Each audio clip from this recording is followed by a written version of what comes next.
I lost my son on a Wednesday afternoon, not to death, not to distance, not to anything I could explain to the neighbors or cry about openly at church. I lost him to a woman who smiled at me every single Sunday and systematically, quietly, patiently took him away piece by piece. And the most painful part, he never even noticed it was happening. My name is Dorothy. I am 70 years old, and what I am about to tell you is not a story about hating my daughter-in-law. I want to be clear about that from the beginning.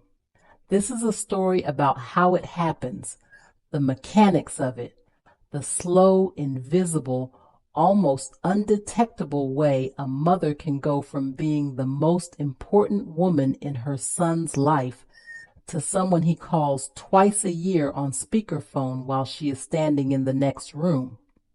If you have felt this happening in your own family, stay with me, because understanding how it works is the only thing that ever gave me any peace. My son James was 34 when he met Vanessa. I liked her immediately. That is the part I have to say first because it is true and because it matters. She was warm and funny, and she brought flowers the first time James brought her to dinner. She asked about my life. She laughed at the right moments.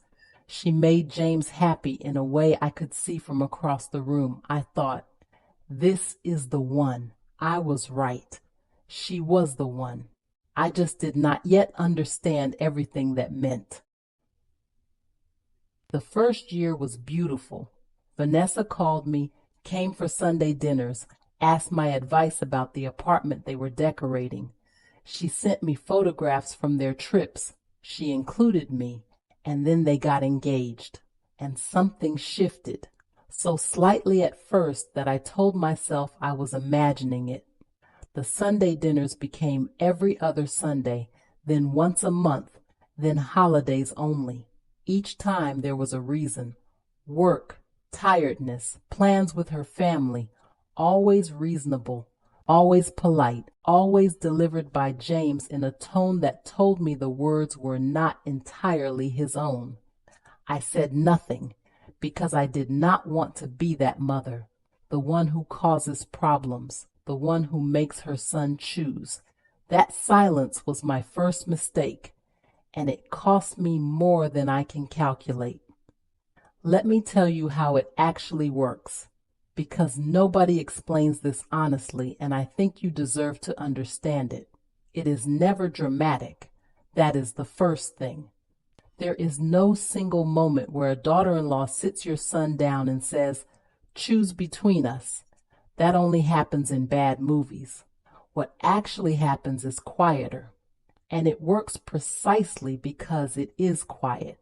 It works through repetition, small comments made consistently over months and years that slowly reshape the way a man sees his mother.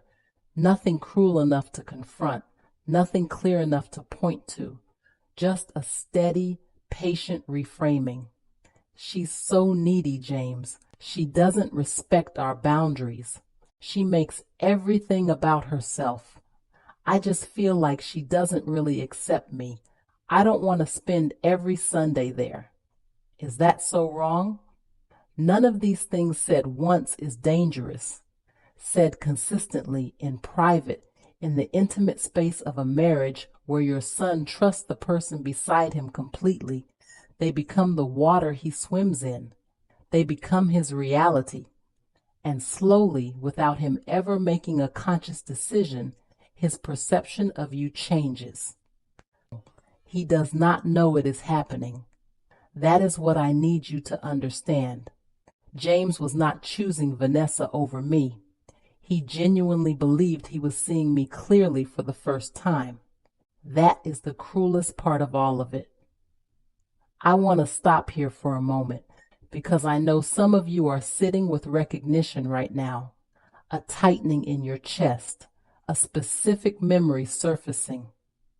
Maybe it was a canceled visit that didn't feel quite right, a phone call where your son sounded slightly far away, a holiday where you felt managed rather than welcomed, a grandchild you see less and less without any clear explanation.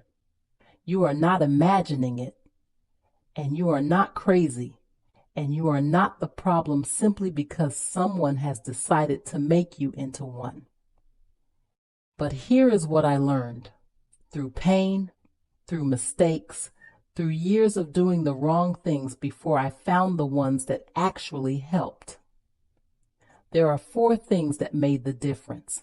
4 things I wish I had known in the first year instead of the 7th.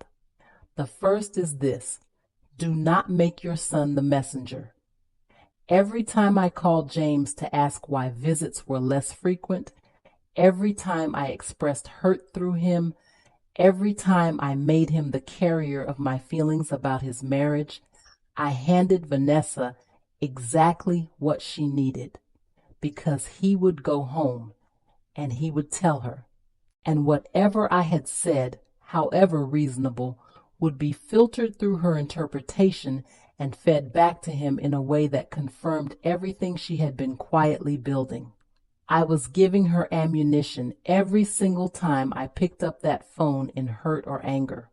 The hardest thing I ever learned was to stop, to take my pain somewhere else, to a friend, to a journal, to a therapist, and to show James only my best self, consistently, without performance, without expectation, because you cannot fight for your son's perception of you by behaving in ways that confirm the version of you she has been describing.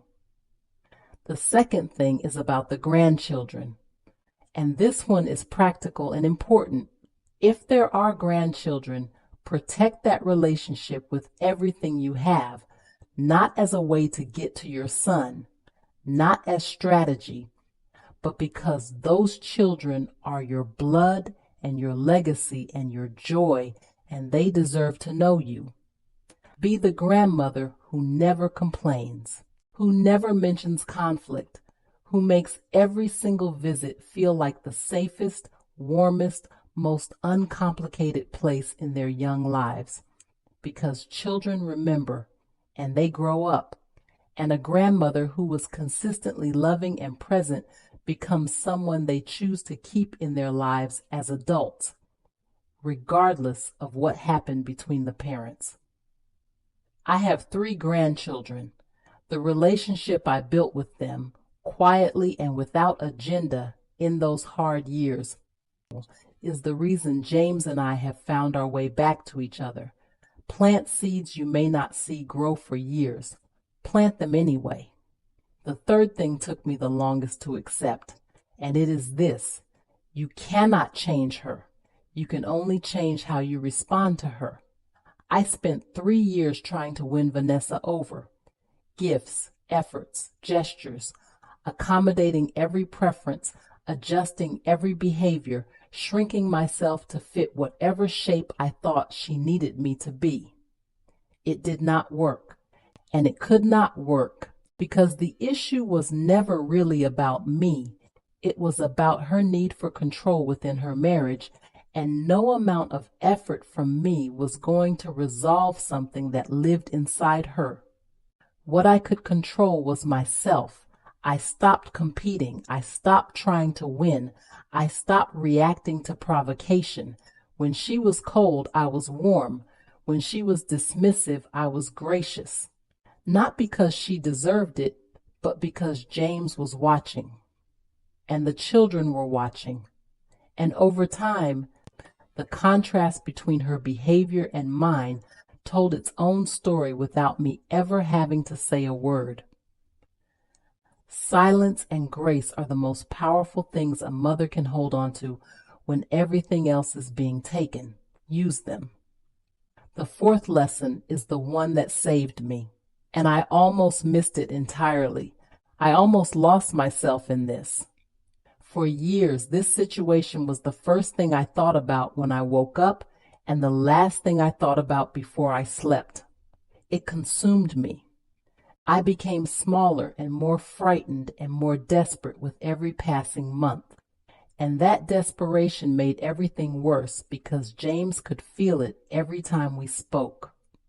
The day things began to shift was the day I decided to rebuild my own life so fully, so richly, so genuinely, that his absence was painful but no longer catastrophic.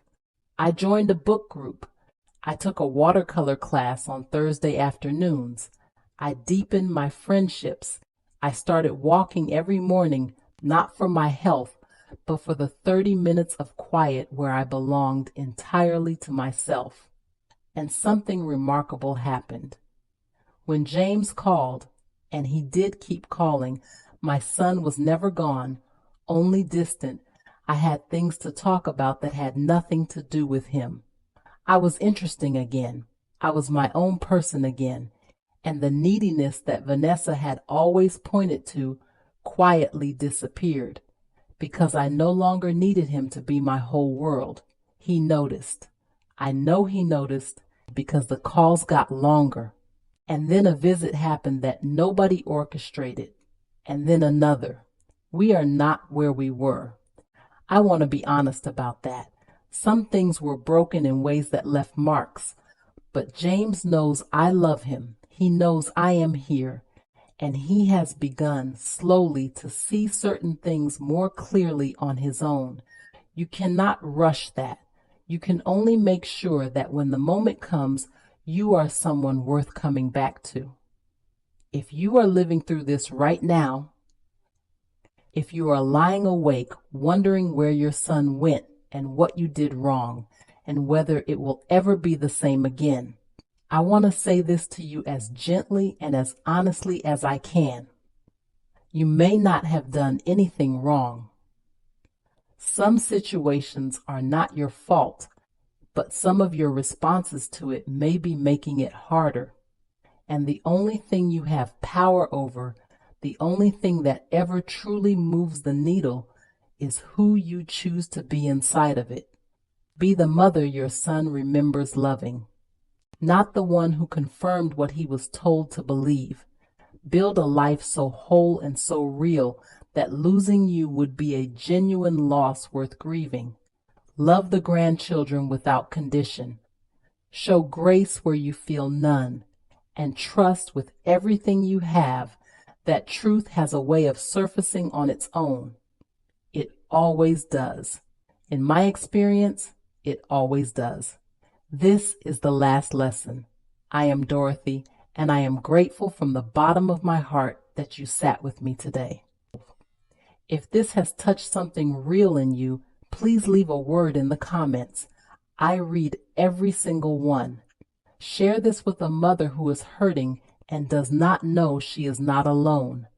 And please subscribe. I will be here every week with the honest things nobody else is saying. Take care of yourself. You matter more than you know.